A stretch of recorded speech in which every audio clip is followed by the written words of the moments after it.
The only thing the 2017 Jeep Compass has in common with the model it replaces is its nameplate.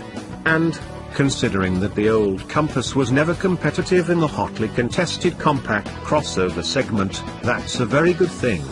Even better, after spending a solid day driving the reborn Compass over the rivers, through the woods, and everywhere in between, we're more than happy to forget the ill-conceived first-gen Compass entirely. Put simply, to say that the new Compass is better than the old one is an understatement of Rubicon-size proportions. Whereas the old Compass was saddled with Chrysler's old MK platform, a crossover spec version of the unloved Dodge Caliber chassis, the 2017 Compass shares its basic underpinnings with the smaller Jeep Renegade, with the main difference being a 2.6-inch wheelbase stretch. That doesn't sound like a lot, but in person the Compass feels much larger than the Renegade, partly because its bodywork bulges out in a more muscular way than its more playfully styled, smaller sibling. Mini Grand Cherokee is a phrase that's been bandied about quite a bit, but only because it's true. The most notable styling flourish of the Compass is the D-pillar that's shaped sort of like a shark's dorsal fin. We think it's pretty cool from the outside, but it results in a huge expanse of plastic interior molding with tiny little windows barely able to let in any light. If we were buying a Compass, we definitely want the big panoramic sunroof to keep the cabin feeling open and airy. An optional gloss black painted roof makes those rear pillars stand out even more. There's a familial resemblance between the Renegade, Compass, and Cherokee inside, due in part to the overall curvature of the dash and the location of the air vents. Directly in front of the driver are two clear gauges, which flank a digital cluster that, depending on trim level, is available in either 3.5-inch or 7.0-inch sizes. The Compass is clean and tidy inside, and while FCA's Uconnect system, available with 7.0 and 8.4-inch center screens, is getting a bit old, it still works well and offers all the infotainment options buyers expect in 2017, including Apple CarPlay and Android Auto compatibility. We're also pleased to see Jeep stick with round dials for radio volume and tuning, and simple switches for climate control settings in the center stack. There's an unexpectedly meaty steering wheel for the driver to grab hold of. The steering system has a good, quick ratio, but also only has a vague desire to return to center, which means it takes a bit more effort and concentration than typical to drive smoothly at speed. The brakes have a powerful initial bite and feel up to the task of hauling the compact crossover down from highway speeds in a hurry. The ride is comfortable and well controlled, likely due in part to the class-exclusive frequency damping struts that normally stay firm but have extra valves that allow them to yield when the car hits continued uneven road surfaces. The Compass gets the same 2.4-liter four-cylinder engine that's standard in the Cherokee. The naturally aspirated mill puts out 180 horsepower and 175 pound-feet of torque. Generally, the engine goes about its duties unobtrusively, but we certainly wouldn't mind seeing a more powerful option, especially when competitors like the high-end i-Tucson offer small displacement turbo engines.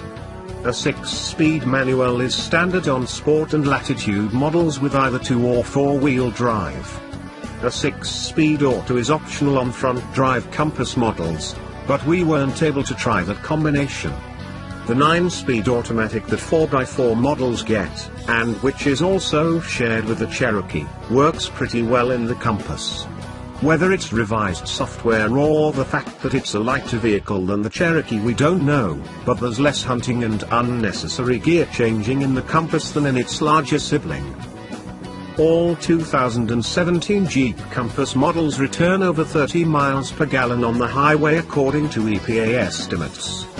The most efficient Compass, 6-speed manual and front drive, gets a combined city highway rating of 26, while the least, 9-speed auto and 4-wheel drive, is only 1 mpg lower at 25. In the real world, Trailhawk models will probably drop an MPG or two versus other compasses, but they get the same official rating.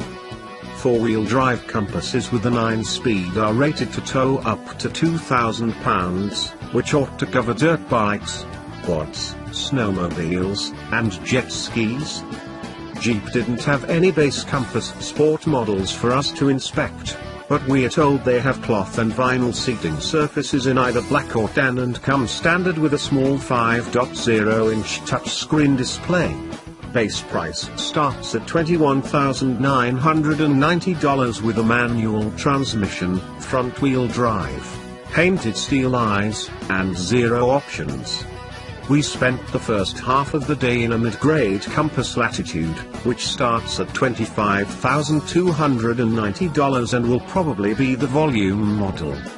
A nicely equipped Latitude 4x4 with an automatic transmission, the largest Uconnect system, and Beats audio rings the register at around $32,000.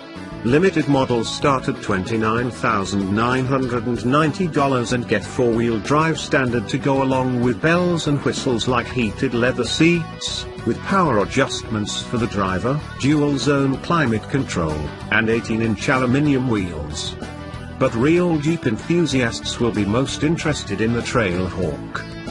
Jeep Compass Trailhawk models come factory equipped with a bunch of off-road goodies, including a 1-inch suspension lift and redesigned fascias to allow for 8.5 inches of ground clearance, a 30-degree approach angle, a 24-degree breakover angle, and a 34-degree departure angle.